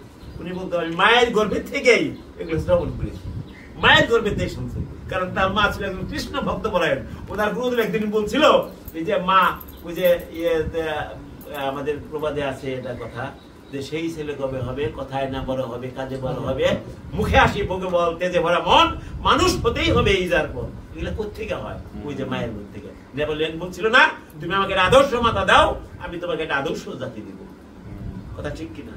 মায়ের, কারণ যত হোক, এই যে আমরা এইভাবে করলাম, তাহলে কৃষ্ণ ভক্ত মায়ের গর্ভে উনি জন্মগ্রহণ করেন। মা গুরুদেব বলছিল যে হ্যাঁ, তুমি এই সন্তান গর্ভে ধরার সাথে সাথে ভাগবত, গীতা, মহাভারত এগুলো শ্রবণ করবে এবং সাধুগুরু বৈষ্ণবের সেবা পূজা করবে। ওনার মা একবারে 100% ওনার গুরুদেবের আদেশটা মেনেছে এবং ওইভাবে সে ঋষি অরবিন্দ তৈরি হয়ে আসছে। তৈরি হয়ে বৈষ্ণব বৈষ্ণব তো বিয়ে করলোই না, অল্পদিন বাঁচবার কি করবো। তারপরে শেষে কি করছে, মৃণালী দেবী ওনার স্ত্রীর নাম, উনি যা বললেন যে তুমি একা পারবে না, এই ভজন পথ একা খুব কষ্টদায়ক, আমি তোমার ভজন পথে বাধা দিব না, সহযোগিতা করবো, তুমি আমাকে গ্রহণ করো। এই যে শেষে আসলেন উনি কি করলো, খালি বিয়ে করে শঙ্করাচার্য করে, শঙ্করাচার্য বিয়ে করে তো ঋষি অরবিন্দ মৃণালী দেবীকে করে বিয়ে করে ওনার ভজন জগতে ঋষি অরবিন্দের গীতা আছে একটা, খুব মূল্যবান, দেখবেন পড়ে যে মধুর কথা, মানে এত সুন্দর তার দিয়ে আমাদের টিকাগার না তো মহানাব্রতজি বিভিন্ন ভাগ পত্রিকারা অরবিন্দের এগুলো টিকাগুলো এর মধ্যে দেয় এগুলো, আর এত কঠিন এইগুলো। এই যে আমাদের হিসাবের কথা বললাম, এখন আমাদের মূল ভুলটা কোথায় বাবু? মূল ভুলটা কোথায়? মূল ভুলটা কোথায়? আমি তো ভাবি তো জানি না, সেটা তো আছে। মূলটা হলো আমরা জানি মানি না, জানি মানি না। কারণ এই যে কত আমাদের ভজন জগৎ কিন্তু এখন এমন ভাবে এগিয়ে যাচ্ছে, কৃষ্ণ নাম, এক নাম, হরিবাসর, মহাপ্রভুর লীলা কীর্তন। আমরা যখন ছোট বয়স, আমি তো মানে 77-এ ডিগ্রি পাস করার পরে শিক্ষকতায় নেমে গেলাম। 16 হাই স্কুলে লেখাপড়া করছি, কোনোদিন 3 রোল নম্বর নেই না, 1-2 ছিল রোল নাম্বার। স্যারেরা বললো যে পরের আমরা নিয়ে নিব। সাথে সাথে তখন তো ওই অ্যাডভার্টাইজ লাগতো না, কোনো ভাইবা টেবা লাগতো না, শুধু হেডমাস্টার গেলাম, দেখলো যে বলে যে বাবু আমাদের শিক্ষক লাগবে, তোমার আমরা নিয়ে নেবো। আমার স্যার বললো আর কি, তখন বললো যে আমার কাকা বললো যে তুমি স্কুলে, বাড়ির পাশে স্কুল প্রাইভেট পড়াইবে, এখানেই থাকবে, 150 টাকা বেতন স্কুলে তোমার। তো এইভাবে ঢুকলাম। তবে ওই পরের দিন খাতায় স্বাক্ষর করলো, ওই খাতায় স্বাক্ষর করলো, মানে আমি মাস্টার হয়ে গেলাম। 70 টাকা দিত ডেয়ার অ্যালাউন্স, মানে ডিএ, মানে সবাই সমান, দপ্তরি থেকে হেডমাস্টার পর্যন্ত সবাই 70 টাকা করে সরকারি টাকা পাইতাম। এখন যেমন সরকারি টাকা পায়, একজন শিক্ষকরা 35-40 হাজার টাকা পায় সরকার থেকে। আমি যে হেডমাস্টার 50,000 টাকার মতো আসছে বেতন। যাই হোক, এখন এইভাবে যখন নাকি এইভাবে শিক্ষকতায় ঢুকলাম, তখন আমার এক শিক্ষক আছিল মহানন্দ বাবু, আপনারা নাম শুনেছেন কিনা, জাহাঙ্গীরনগর ইউনিভার্সিটি হাই স্কুলে শিক্ষকতা উনি অবসর হয়ে গেছে। তখন সে ওই যে পেনশনের টাকাটা আবার পুনরায় পায়, একবার অবসর হয়ে গেছিল, সমস্ত টাকা ওই যে অ্যাডভান্স নিয়ে আসছিল, এগুলো তো খরচ টরচ করছে। এখন আবার এই যে গত 3 নাকি 2 বছর 15 বছর হইলে আবার রিপিট নতুন করে পেনশন দেয়, তাতে 12-13 হাজার টাকা পায় মাসে। তো এখনো সে এমন ভাবে 24 ঘন্টা তার কাজ চলে ফিরে। আমি অবসরে দাদা আসছি যা নিয়ে, আমি বলছি এখানে আমি শেয়ার কম করবো, কিন্তু আমার সংসারের প্রতি কোনো দরকার নেই, আমার গুরু খাওয়া পড়া দিয়েছে, আমি চলে যেতে পারবো। আমার অবসরে দেওয়ার সাথে সাথে আমার গুরুদেব বলছেন যে বাবা এখন তোমার প্রধান কাজ কি জানো? কি নাম দর্শন। সাথে সাথে ভিসা পাসপোর্ট করে 16 সালের 16 জুলাই আমি অবসরে চলে আসছি। 17, 18, 19 সাল পর্যন্ত আমি ইন্ডিয়াতে কাটাইছি এবং আমার মোটামুটি রাজধানী কৃপায় গয়া, কাশী, বৃন্দাবন, হরিদ্বার, অযোধ্যা, কুরুক্ষেত্র, আগ্রা, দিল্লি, তারপরে আপনার কাশিদাম, তারপর প্রায় ত্রিবেণী, মানে কোনোটাই প্রভুর কৃপায় থাকে নাই। অনেক মানে 2 জায়গায় 2বারও গেছি কোনোটা, তখন আমার বাটে আসছিল প্রভু রাজধানী নিচে, সেগুলো করে আসছি। এখন আমি সংসারে আছি, রামকৃষ্ণ পরমহংসদেব বলছেন আমার তো সময় আপনারা যা দিচ্ছেন হয়ে যায়, ভাগবতের কথা তো 1-2 ঘন্টা ছাড়া হয় না, তত্ত্বের মধ্যে পড়তে গেলে দেরি লাগে। তো যাই হোক, আমরা একটু অল্প কিছুর মধ্যে শেষ করে দিই। আমি মনে করি যে এই যে আমাদের সৎসঙ্গে যদি থাকা যায়, সময় কোন হাতে যায়। সেদিন আপনারা আমাদের চন্দ্রখোলা মন্দির সম্পর্কে ধারণা আপনার কারো থাকবে না কেন? গেছে আমরা খালি মানুষ থাকবো না না, তাই তো গেলেন। আমি তো ওই যে সেদিন আমাদের দামোদর বছর যে লাস্ট নাইট যেটা কিবারে গেল, কিবার দিন একাদশী মঙ্গলবারে, না মঙ্গলবারে গেল, বুধবারে গেল, কারণ মঙ্গলবারে আমরা ওই পাঠঠাট করে বাবা বললো যে আজকে একটু রাত্রি জাগরণ করলে ভালো হয় বাবা। তবে ঠিক আছে, আমি বাড়িতে টেলিফোন করে বলে দিলাম যে আমাদের জাগলাম। এবং কোন হান্দে রাতটা গেল, আমার 3 ঘন্টা সময় দিচ্ছে বাবা। আজকে পরে বাবু গীতা পাঠ করতে হবে, 3 ঘন্টা সময় আমাকে দিল উনি। গীতা প্রথম অধ্যায় থেকে 6ষ্ঠ অধ্যায় পর্যন্ত গেলাম, 3 ঘন্টা সময়। রাত্রি জাগলাম যেহেতু, উনি 1 ঘন্টা বাগপথ করছে, বাবাজি বললো। তারপরে আমার বললো বাবা তোমার গীতা পাঠ করতে হবে 3 ঘন্টা। 3 ঘন্টার সময় গীতা পাঠ করেও ওই 6ষ্ঠ অধ্যায় পর্যন্ত গেলাম। এবং উনি আমারে জড়াই দিল যে আজকে আমার মনটা বললো যে তুমি অনেক ভালো কথা বলেছ, আমার গীতা পাঠের তত্ত্বগুলো আমার ভালো। আমি আপনি যা বলাইছেন, আমি তো আপনার নাম নিয়ে বলছি, অসুবিধা নাই। এখন আমার কথা হলো যে এই যে রাত্রি জাগরণ, আপনি যদি ভক্ত সঙ্গে যে রাত্রি জাগরণ করেন এবং ভক্তি সঙ্গ যে আপনি সময় ব্যয় করেন, আপনি সময় কোনো হান্দা যাবেন বলতে পারবেন না। আপনি সারা রাত কীর্তন শুনছেন, সকালবেলা আপনি অফিস আদালতে যাবেন, আপনার কোনো অলসতা আসবে না, শিওর। কেননা আপনার প্রাণের খোরাক পাচ্ছেন, আপনার জীবাত্মা এটার খোরাক পাচ্ছে, পরমাত্মা আপনার খোরাক পাচ্ছে। আর যে যাত্রা গান শুনেন, তাস খেলে এই রাত্রি কাটান, পরে 2 দিন না ঘুমাইলে আপনার শরীর অবসাদে যাবে। এটা হলো সত্য কথা। কাজে পরমাত্মার খোরাকটা আমরা তো দিই না, আমাদের এটা হয় অন্যরকম।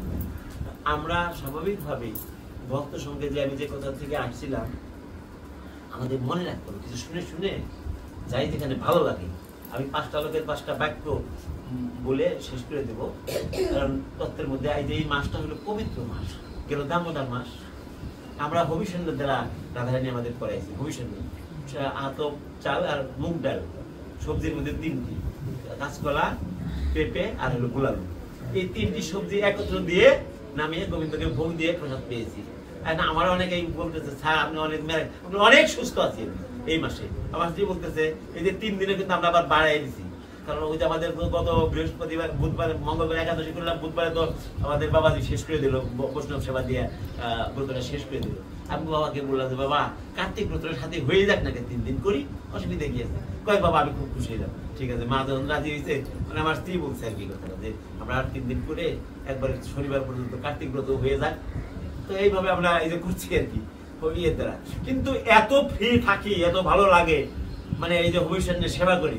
কারণ এইটা দেহ, আপনি একটা কথা জানবেন, আমিষ বর্জন করে যদি জীবন যাপন করা যায়, তার কোনো রোগ হয়ে মৃত্যু হবে না।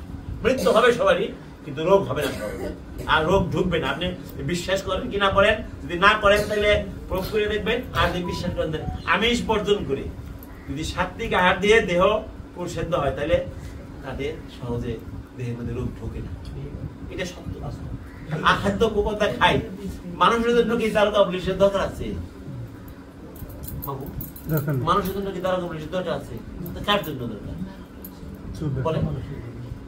পশুদের জন্য, পশুদের জন্য। একমাত্র মানুষ ব্যতীত, একমাত্র মানুষ ব্যতীত পৃথিবীতে যত কীট পতঙ্গ পশু পাখি তৈরি করছে, সবাই সৃষ্টিকর্তার স্ব নির্দেশ সঠিকভাবে প্রতিপালন করছে, একটু ত্রুটি করছে না। একমাত্র মানুষ করেছে সৃষ্টিকর্তার সাথে বেইমান। মানুষ যেটা আমরা মাতৃগর্ভে বলে আসছি, পরদিনে প্রভুর কাছে বলছি, প্রভু এই জনসাধারণ থেকে মুক্তি দাও, আমি পৃথিবীতে গিয়ে তোমার নাম গুণগান করবো, তোমার আরাধনা করবো, তোমার সেবা পূজা করবো, তোমার ভক্ত সঙ্গ করবো বলে আসছি, প্রভুর কাছে প্রার্থনা করি বলে আসছি, একবার সত্য বলে আসছি। কিন্তু মায়ের সপ্তম মা তো একটা সন্তান গর্ভে ধরে তার সহনীয় হয়ে যায়, মানে মাস 10 মাসের সন্তান নিয়ে পেটে ধরে সে বাড়ির কাজকর্ম করছে, থালা বাসন মাজছে, টুকিটাকি রান্না বান্না করে সব কাজ করছে মাস। কিন্তু সন্তানের বয়স যখন 7 মাস ঊর্ধ্বে হয়ে যায়, তখন এমন ভাবে দম বন্ধ হয়ে আসে, অল্প জায়গা তো, অল্প জায়গা নড়াচড়া করতে পারে না, ও করে জুড়ে ঊর্ধ্বপদ। আমরা ছিলাম তো, কিন্তু জানেন পা ছিল আমাদের উপরের দিকে, মাথা ছিল নিচের দিকে, ঊর্ধ্বপদে হেঁটে পারে না, খালি গোবিন্দকে 24 ঘন্টা আমরা প্রার্থনা করেছি, প্রভু এই জন্ম থেকে মুক্তি দাও, আমি আর সইতে পারছি না, কৃপা করে তুমি আমার এই জন্ম থেকে মুক্তি দিলেই আমি পৃথিবীতে গিয়ে তোমার নাম গুণগান করবো, তোমার আরাধনা করবো, তোমার সেবা পূজা করবো, তোমার ভক্ত সঙ্গ করবো। একবারে কথা পাকাপোক্ত কথা দিয়ে আসছি প্রভুর কাছে। এখন আপনি আমার প্রশ্ন ওমানা ভুলে গেছি মায়া কেন মহামায়া আসে মহামায়া জড়াই ধরছে না না না ওখানে যাওয়ার দরকার নাই এখানে সুখ আছে আনন্দ আছে এখানে মানে অনেক আনন্দ কিন্তু যারা এগুলা স্মৃতিগুলো মনে রাখছে তারা মহাপুরুষ হয়ে যেতেছে তাই মহাপুরুষ হয়ে যেতেছে এই যে বামপদীয় কথা আপনি মানে সংকীর্তন যান বা যেখানে যান মহারাজ পরীক্ষিত সুখদেব গোস্বামীকে প্রশ্ন করছে হে প্রভুপাদ এই যে আমরা ভক্তের সঙ্গে যাই আনন্দ সংকীর্তন যাই কত আনন্দ করি কত গোলাগুলি করি কত কাদাকাটি করি কত গড়াগড়ি পারি এতে লাভটা কি রাজন তোমার গায়ে যদি কাদা লাগে তাহলে তুমি কি করবে জল দিয়ে ধুয়ে ফেলবে কাপড়টা ময়লা হলে জল দিয়ে ধুয়ে ফেলবে যখন তুমি ভক্ত সঙ্গে যেয়ে তোমার নয়ন বাড়ি বের হয় অন্তর হয়ে যায় তখন জলটা কে দিয়ে দেয় ভিতর থেকে আসে অন্তর থেকে আসে না তখন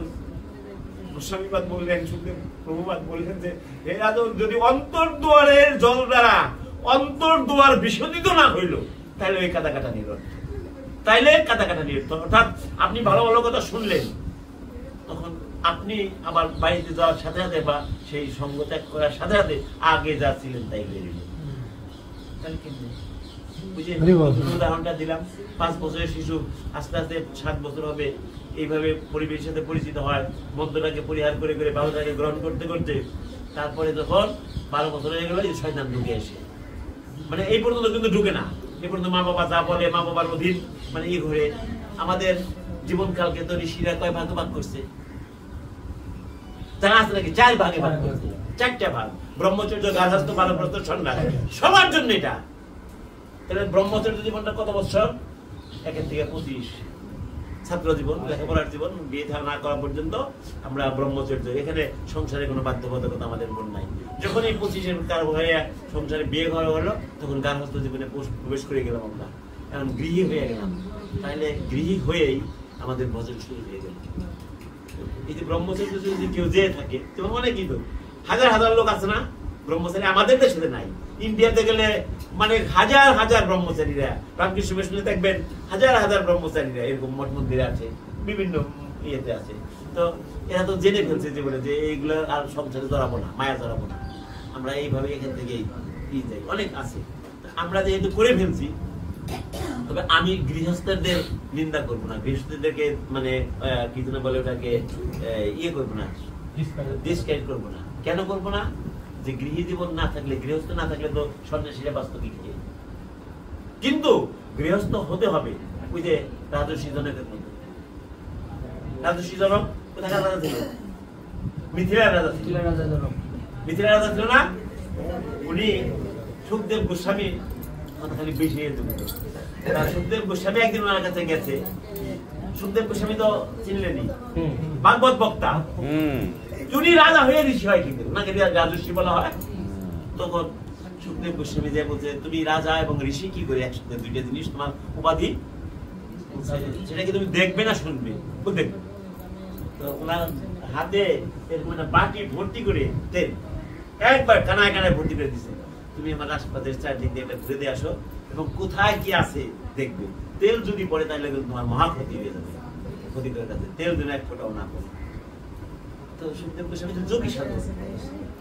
তাই না ত্যাগী সাধক উনি হলো ভোগময় জগৎ ছাড়াইছে ওনার কাছ থেকে গুলোয়ের বাইরে নাকি উনি দেখে দেখে আইসা বলছে ওখানে কি আছে এটা আছে ওখানে কি আছে এটা সব দেখ বলছে উত্তর তোমার তেল এক ফোঁটা পড়লো না বলছে আমি যত যাই দেখেছি আমার মনটা তেলের মধ্যে ছিল কেন যে তেল পড়লে আবার মহাক্ষতি হয়ে যাবে তেল মধ্যে ছিল তো উনি রাজা তখন বললেন যে সুখদেব আমি এই যে রাজত্ব করি সমস্ত মিথিলাপুরে সরকার হয়ে যায় জনকের কোনো ক্ষতি নাই কেন জনক তো জনকের রাজত্ব করে না প্রভুর রাজত্ব করে প্রভুর রাজত্ব প্রভু যদি পুরাই দেয় দিবে না দিলে না দিবে আমি প্রভুর রাজত্ব এই যে দুজনের মধ্যে এটা এই আসলে যে আসলে এই যে আমরা সংসার করি আমরা যদি কৃষ্ণের সংসার করি মনে করি সবাই যে আমরা কৃষ্ণের সংসার করছি কৃষ্ণই আমাদের গুরু এবং কৃষ্ণেরই সংসার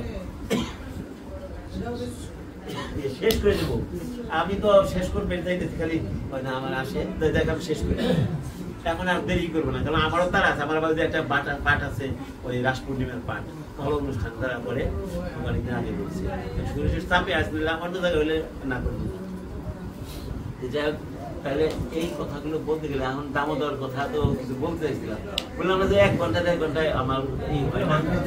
দামোদরের কথা বলতে না, ওই যে সুরেশ বলে গেল, মানে অনেকে ডিস্টার্ব হচ্ছে না, সে দেরি করবো না, এখন 5 মিনিটের মধ্যে শেষ করবো, 5 মিনিটে। কারণ আমরা এই ভাগবতীয় কথা ভগবানের কথা, তো অনন্ত, তিনি অনন্ত, তার লীলা অনন্ত, তার কথা অনন্ত, বলতে পারলে শেষ নাই।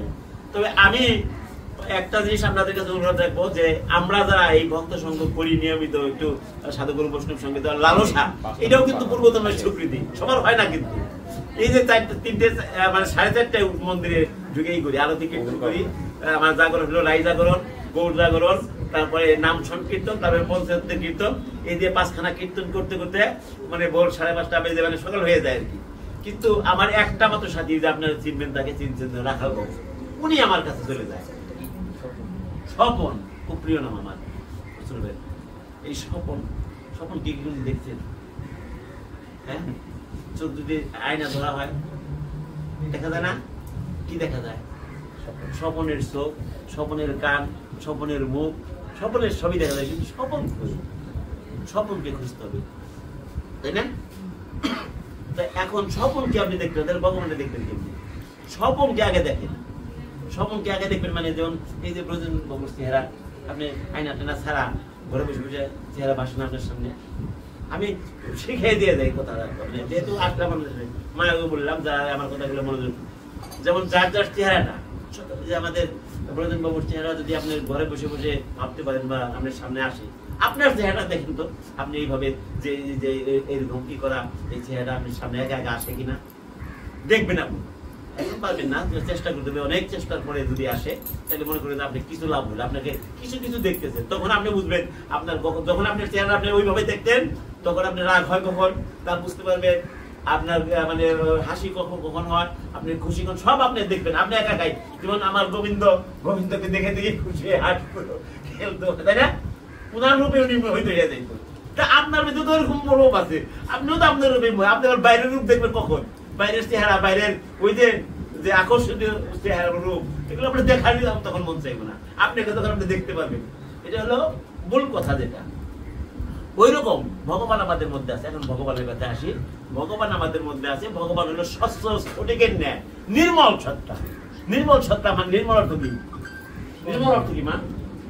যার মধ্যে কোনো মলিনতা নাই, মলিনতা নাই, নির্মল।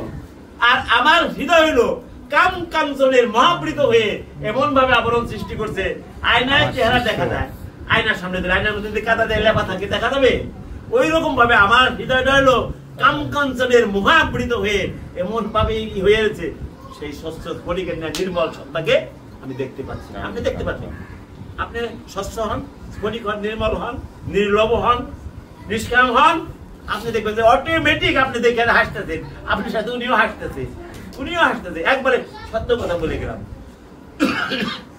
আমি লীলার মধ্যে আর যাবই না, কারণ গেলে তো আমি কুলাইতে পারবো না। এখন যদি আমার টাকাটা আসছে, আমি 5টা লোকের 5টা বাণী আমি যেটা মনে প্রাণে মেনে চলি সেটা বলবো, বলেই আমি শেষ করে দেবো। কারণ আমার খালি কইতে মন চায়, আপনাকে মতো বক্তব্য এনে আমার খুব ভালো লাগছে। তো এই 5টা লোকের বাণী, প্রথম বাণীটা হলো, আমি এটা মানি, প্রতিপাদন করি, কারণ রামকৃষ্ণ পরমহংস নাম শুনেছেন তো সবাই না? উনি বলতো, তুমি সংসারে থাকবে পাকাল মাছের মতো। পাকাল মাছ চিনেন? বাইম মাছ কাদার মধ্যে থাকে, প্যাকের মধ্যে, গায়ে লাগে কাদা। তা সংসারে তুমি আছো, সংসার যেন তোমার মধ্যে না থাকে। সংসার এটাই মনে রাখবে, সংসার এটাই তুমি মনে রাখবে, যে সংসারে আমি আছি। আমার আশ্রমের ক্ষেত্রে আজকে কামলা প্রথম ধান কাটার জন্য আসছে, শ্বশুর বলছে, কামলাতে আপনি কি করবেন? কামলার কাম করবে, আপনার তো দরকার নেই। আমরা হবাই ঠিক কথা বলছি, আমি যাবো, যা কথা দিই, আমি যাবো। এই যে ওরা সকালবেলায় আসছে, আমি আমার থেকে বলছি, তোমার কামলা তোলা দেখে দেখে তুমি কড়াই নিয়ে নিও, আমি তোমাকে হেল্প করবো, আমি কিন্তু আর সংসার করবো না। আমি আমার থেকে সত্য কথা, যে আপনাদের কাছে ভাগ্যতা আসবে বলি, আমি বলছি আমি কিন্তু তোমার সংসারই করি, এখন আমার আর সংসার নেই। আমার সংসার 39-8 মাস ছিল, আমি হেডমাস্টারি করছি, সিনিয়র শিক্ষক ছিলাম, মাস্টারি করাটা আমার কি ছিল। এখন আমার মতে বিপক্ষে হলে আমি হারাই দিতে আমার একটু বাধা, কারণ আমার গুরুদেব আমার কথা দিচ্ছে, তোমাকে মানে প্রস্তুত করে আমি নিয়ে আসতেছি। চিন্তা করি মানে প্রস্থানের জীবনে গেলে তো সংসারে কাজ আছি কাজ নাই, কাজ আছি আজ নাই, এইভাবেই তো থাকতে হবে আমাকে। আমার দরকার নাই তো, কারণ আমার প্রপোজাল দিচ্ছে বা এই করছে যথেষ্ট ভাবে চলে যাওয়ার মতো জিনিস। আমি তো একটা জিনিস কি আপনারা যাই না দেখেন সবাই, আমি আপনাকে বলে দিই বাগবতের আসলে কথা, যদি সৎভাবে জীবনযাপন করেন বেশি টাকা পয়সার দরকার হয় না। এটা ঠিক কিনা? সৎভাবে যদি আপনি জীবনযাপন করেন বেশি টাকা পয়সার দরকার হয় না, অল্প টাকায় হয়ে যায়। আরেকটা জিনিস, আমি সারা জীবন ওর কাছে প্রার্থনা করেছি, আমার প্রভু আমার প্রার্থনা আমার বয়স 72 বছর চলছে, আমি এখনো মানে মনেই করি না আমার বয়স বা দেখা যায় মানে মেরা মেরা বা এইটি হয়ে যেতে পারি, কিন্তু আমাদের মধ্যে যে বললাম নিষ্ঠায় করলে আবার স্বাভাবিক আমার এই দেহটাই ভালো। হেডমাস্টার যখন তখন এরকম পেট ছিল না, ছিল দেওয়ার পর দিয়ে থাকছি। আর চা তো দিনের মধ্যে কয়বার যে গেছে কাদের যাও চা এই মেঘলাল চা নিয়ে আসো, চা খাওয়া দাওয়া তো অভাবই ছিল না। অনেক বড় স্কুল, এবং মানে অনেক জাতীয় স্কুল, ভাষা শহীদ রবিক ওই স্কুলে লেখাপড়া করেছে। ওই স্কুলের যে প্রধান আর কি আমাদের প্রতিষ্ঠাতা, এরা ছিল নেতাজি সুভাষ বসুর প্রিয় শিষ্য। নেতাজি সুভাষ বসু বাইরে 2 বার আছে ওনাদের বাড়িতে, অনিল চন্দ্র রায়, লীলাবতী রায়। ওনারা ঢাকা ভার্সিটি থেকে 1921 সালে এমএতে ফার্স্ট ক্লাস ফার্স্ট হয়েছিল 21 সালে। তাহলে ঢাকা ভার্সিটি কত নয়, তখন তো কলকাতার ওই সময় ফার্স্ট ক্লাস ফার্স্ট। এই দুইটা মহিলা, ওনারা ওই ঢাকা ইন্ডিয়ান মহিলা, আর ওনার বাংলাদেশি বাইরের জমিদার অনিল চন্দ্র রায়। কিন্তু ওই ইউনিভার্সিটিতে পড়ার সুবাদে ওনাদের মধ্যে সম্পর্কে বিবাহ হয়, এইটা বৈবাহিক জীবন পেল। কিন্তু নেতাজির শিষ্য ছিল, নেতাজি আমাদের বেড়ে আসতো 2 বারে। তাহলে কেমন ধরনের ওই স্কুলে আমি ঐতিহাসিক স্কুল বলা হয়। যাই হোক, এখন এইভাবে আমি সংসার করি রামকৃষ্ণের কথাটা মেনে, এটা আমার জন্য এখন প্রয়োজন, আমি এর চেয়ে বেশি এগিয়ে যাব না। আর 2 নম্বর হলো তার প্রিয় শিষ্য, আমি কথাটা আগে বলছি, স্বামী বিবেকানন্দ বা নরেন্দ্র দত্ত আমরা যাকে বলি, উনি বলছে সত্য রক্ষার জন্য সবকিছু ত্যাগ করা চলে, কোনো কিছুর জন্য সত্যকে ত্যাগ করা যাবে। আপনি যে সত্য জেনেছেন, সত্য আপনার সত্যকে রক্ষা করার জন্য সবকিছু ত্যাগ করতে হবে, আপনি কোনো কিছুর জন্য সত্যকে ত্যাগ করতে হবে। ঠিক কিনা কথাটা? আপনি সত্য রক্ষার জন্য সবকিছু ত্যাগ করেন, কোনো কিছুর জন্য আপনাকে সত্য ত্যাগ করা যাবে না। আর কতগুলো বলে ফেলছি, কথায় কথায় এসে গেছে, জগৎ বন্ধু সুন্দরের বাণীটা মানি, পরচর্চা মুখে বলবে না, কানে শুনবে না, ঘরের দেওয়ালে বড় করে লিখে রাখবো পরচর্চা, সেটা আমি মেনেছি। পরচর্চা পরের কি পরের প্রশংসা করেন, উনি অন্যায় করছে, অন্যায় পিছিয়ে পড়ুন, উনি যেটা ভালো গুণ আছে সেটা আপনি বলবেন, অন্যায় থেকে আপনি বলাই যাবে না। এই যে ভাগবতে এসে এগুলো শুনে মনে রাখতে হবে, মুখ এগুলো যদি অ্যাপ্লাই করেন জীবনে, অ্যাপ্লাইটা আবার পরে আসতেছি। আর ঠাকুর অনুকূল চন্দ্র বলছে, কয়জন 3 জন বললাম না, 3টা শেষ করে দেবো। ঠাকুর অনুকূল চন্দ্র বলছে, জানলে অনেক করলে না, ঠকলে কত বুঝলে না। জানলে অনেক করলে না, ঠকলে কত বুঝলে না। অর্থাৎ আমি অনেক শাস্ত্র গ্রন্থ জানি, অনেক লেকচার জানি, কিছুই করি না। আমার সাথে একজন না জানার সাথে, মূর্খের সাথে তেমন পার্থক্য নেই। কথা ঠিক কিনা? কাজ করতে হবে, কাজ করলে কাজী, কাজ না করলে কাজী, কাজ না করলে পাজি। করি এক পাওয়ার না হলে কৃপা, কাজ করলে কৃপা পাওয়া যায়। আমি এই যে বলছিলাম যে স্কুলে একদিন এই যে কোথাও না বলে পারি না, আমার মানে দর্শনটা না দিয়ে, একদিন আমার হিন্দু হেডমাস্টার মালা কলাই দিয়ে মাস্টারি করি, আমার এক সিনিয়র সভাপতি আওয়ামী লীগের গোড়া নেতা স্যার, ওনাকে মাঝে মাঝে দিয়ে একটা ভাষাটা স্যার ধরাই দিয়ে, আমি কিছু সর্বনাশ, সভাপতির আজকে দেবো 500 টাকা, কাল দেবো 1000 টাকা, কাল দেবো 2000, আমি এইগুলো ম্যানেজ করবো। কিন্তু তাই আমি আর কিছু না বলে চাটা খাই বিদায় করে ওনাকে ডাকলাম একদিন গোপন সভাপতি, আমার সে বয়সে কম হবে, ইন্টারমিডিয়েট পাস, আমি মাস্টার ডিগ্রি। তো আমি বললাম যে ভাই, আমি তো আপনার হেডমাস্টার, আপনি আমার সভাপতি, শ্রদ্ধেয় ব্যক্তি, এই যে কদ্দুর সাথে সেদিন বললো যে আপনাকে ধরাই দেওয়ার কথা, এটা কি ঠিক? কেন আপনি এটা দিবেন না বলো? আমার বলতেছে, আমি কেন? এই যে স্কুলে যেদিন আমি আমার দায়িত্বটা দিলেন 5 পাতা করে, এটা কাগজের মধ্যে লতিফ সাহেব ভারপ্রাপ্ত ছিল, ওনাই আমাদের বুঝাই দিল যে প্রধান শিক্ষকের নিকট এই যে বাড়ি গাড়ি খাতাপত্র টাকা পয়সা সব দিলাম, আমি খাতা দেখে দেখে জায়গা জিনিসের কাছে যাই নাই, খাতায় দেখে স্বাক্ষর দিক দিয়ে স্বাক্ষর করে নিলাম যে লতিফ সাহেবের নিকট থেকে আমি বাইরের সমস্ত যাবতীয় সম্পদ বুঝিয়া পাইলাম। এই দিন থেকে আমার হয়ে গেল বাইরের সমস্ত সম্পদ আমার। এটা আপনি ভুল বলছেন, তবে আপনি যেটা আশা করছেন আপনি পাবেন। আমি আপনাকে কথা দিলাম, আমি পয়সা দেওয়া পানি যাকে বলা হয়, আপনার স্কুল থেকে গোপনে নেব না, আপনাকে আমি দিতে পারবো। তবে আপনি আমার চাকরি কাবিল পাবেন না, কারণ আমার ডিজি নিয়োগ দিছে, আমি ডিজির চেয়ারে বসছি এবং আমার সততার জন্যই আমি এগিয়ে যাবো। আপনি আমাকে, আর আমি স্কুলে কোনো কাজ আমি করবো না। আর যদি আপনি আমার টাকা না চান, কিছু ভাউচার না চান, দেখবেন আপনি স্কুলে কি করে দিয়ে যায়।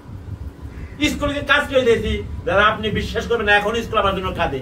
আর বাইরে স্কুল থেকে যে 1940 সালের স্কুলে এই পর্যন্ত কোনো হেডমাস্টার বিদায় নিতে পারে নাই, আমাকে আনুষ্ঠানিকভাবে ওরা ই করে বিদায় দিচ্ছে, মানে ই করে। আমার সভাপতি কেঁদে দিয়ে বলছিল আপনার মতো হেডমাস্টার আমাকে 50,000 টাকা বেতন দেবো স্কুল থেকে, আমাকে রাখবে। তখন ডিও সাহেব বললো যে আপনাকে 50,000 টাকা একটা বেতন কেন, স্বর্ণের যদি প্রতিদিন একটা স্বর্ণের মহরও দেয়, আপনি একদিনের জন্য এক্সটেনশন যাবেন না। আপনি মালা করায় দিয়ে রাজকীয় চেয়ারে বসে যে ভাবে মানে আমরা সুনামটা অর্জন করছেন সব আমরা শেষ হয়ে দেবো, কারণ সরকারি বিধান নাই। বোর্ড আপনাকে সুগস করবে, আপনি কোন আইনের বলে চেয়ারে বসে আছেন, তখন আপনাকে থামাবে কি, সামলাবে কি, কেউ পারবে না, আপনি চলে যাবেন। আমি ওনার কথা শুনে সভাপতি চলে আসে অনেক কথা এইভাবে আসলাম চলে, যে এটার অর্থ হলো বুঝাইলাম কেন, যে আমি গোবিন্দের কাছে প্রার্থনা করছি, প্রভু আমি তো কোনোদিন অবৈধ টাকা গ্রহণ করে নিয়ে খাইও নাই, তুমি অবৈধভাবে আমার কোনো খরচ করেও না। অর্থাৎ কি, আমার ছেলে মেয়েকে নিয়ে দাগ ওষুধ এখনো খাওয়াই নেই, কারণ এটা অবৈধ আমি মনে করি। এই যে ওষুধ খেয়ে বাইতে থাকা, এটা একটা বার্ডেন, তাই না? আমি আমার ছেলে মেয়েদেরকে সত্য কথা আমি ভাগবতের আসলে বলে বসে বলছি, ওগুলো আগে নাই কোনোদিন। আমি প্রভুর কাছে বলি তো সবসময় আমি পাবো কোথায়, আমার তো লিমিটেড আয়, লিমিটেড থেকে চলতে হয় আমাকে। তুমি আমাকে অবৈধভাবে দেও নাই, অবৈধ নেই নাই, আর অবৈধভাবে তুমি খরচ করাই নাই, এই পর্যন্ত করাই নাই। আপনি আমার সাথে গরু বৈষ্ণবের তরুণের এই আশীর্বাদই চাই যে আমি যেন এইভাবেই এখান থেকে সুস্থ হয়ে নিয়ে যেতে পারি, চলে যেতে পারি। এই সোসাইটিটা শেষ, এই একটা কথা। আর লাস্ট কথাটা হলো, চারটা বলছি না, চারটা বলছি। আর একটা লাস্ট কথা হলো, ইয়ে বলছে আপনি, আমরা উড়িষ্যায় গিয়ে লোকটার ই পেলাম, সমাধিটা দেখলাম, বিজয় কৃষ্ণ গোস্বামীর নাম শুনছেন? বিজয় কৃষ্ণ গোস্বামী, উনি সাধনায় সিদ্ধি লাভ করে পাগলের মতো হয়ে একটা বকুল গাছ সামনে পেয়েছিল, বড় বকুল, বট গাছের মতো। ওই বকুল গাছকে প্রণাম করতে গেছে, বকুল গাছ না প্রণাম নিতে শাস্ত্র নেই। বকুল গাছ এইভাবেই পড়ে গেছে, এক পোষণ উপরে ঠেলেছে আর এক পোষণ মাটিতে গিয়ে ঠেলেছে, এর নাম হয়েছে সিদ্ধ বকুল। ওইভাবে সবুজ পাতা নিয়ে চলে আসছে, উনি বকুল গাছ ওনার সাথে উনি প্রণাম দিচ্ছে, বকুল গাছে পড়ে গেছে সিদ্ধ বকুল। ওখানে যে মানে আমরা জয় ফিরে ধরে মানুষ ডালপালা তো পড়েছে মাটির মধ্যে, কিন্তু কোনো কিচ্ছু ক্ষতি হয় না, একবারে ইয়ের মতো। এই বিজয় কৃষ্ণ গোস্বামী বলছে কি, জীবনে তুমি যা সত্য বলে জেনেছ, প্রাণপণ চেষ্টা করবে তাকে তোমার মধ্যে প্রতিষ্ঠা করবে। যেমন আমার গুরুদেব 85-এ প্রথম যে মন্দির প্রতিষ্ঠা করলো, আমাদের অনুষ্ঠান হলো, আপনার জানতে পারেন আমাদের নবগঞ্জ আমাদের প্রথম অষ্টকাল আমাদের আশ্রম হয়, তো গুরুদেব বলছিল একাদশী ব্রত পালন করতে সময়। 85 থেকে এই পর্যন্ত আমাদের আশ্রমে একাদশী দিন অন্ন রান্না হয় না। 8 থেকে 80 বছর পর্যন্ত এই যে দামোদর ব্রত গেলাম সবাই করছি, কিন্তু আমি আমার স্ত্রী না, আমার যে বাচ্চা যে পরে এই ম্যাট্রিক পরীক্ষা দেবো, মা, আমার মা সহ, আমার মা তো এই যে আমি ভালো আছি রে বাবা, এই দেখে আমার মা তো বয়স 100 বছর হয়ে গেছে, উনি আমার মাও বলে যে আমরা ভালো আছি খুব। এই ব্রতটা একাদশী দিন আমার মা একাদশী করে, মানে আমরা যা করি সকলে মিলে এই যে করি। তাহলে তুমি জীবনে যা সত্য বলে দিলে, আমরা ভালো ভালো মঙ্গলিক অনুষ্ঠানে যাই, আমরা ভালো ভালো কথা শুনি, যদি আপনার প্রাণ গুরু বা মন গুরু বলে যে উনি ঠিক বলেছে এই কথাটা, তাহলে ওইটা আপনি কিছু দিয়ে আপনার জীবনে অ্যাপ্লাই করতে হবে। অ্যাপ্লাই যদি আপনি না করতে পারেন, তাহলে আপনার ভালো বলাও ঠিক হলো না, আর এটাকে সাহায্য দেওয়াও ঠিক হলো না। এই জন্য বলছে তুমি জীবনে যা সত্য বলে জেনেছ, প্রাণপণ চেষ্টা করবে তাকে তোমার মধ্যে প্রতিষ্ঠা দেওয়ার জন্য। কারণ আমি ইয়ে থেকে যখন নাকি 85-এ বিএড করছি কুমিল্লাতে, রাম ঠাকুরের একটা আশ্রম আছে কুমিল্লার শহরে, আমি যেটা বলি আপনাকে, একদিন ভাগবত পাঠের জন্য অ্যাডভার্টাইজ করতে যাই, রিক্সা দিয়ে খালি উমুক মহারাজ ভাগবত পাঠ করবেন। আমি আমাদের 7 জন ছিলাম ঢাকার লোক, আপনি চিনতে পারেন, জামশা ছিল পরেশ বাবু আর ফণি বাবু, এই 2 জন, আর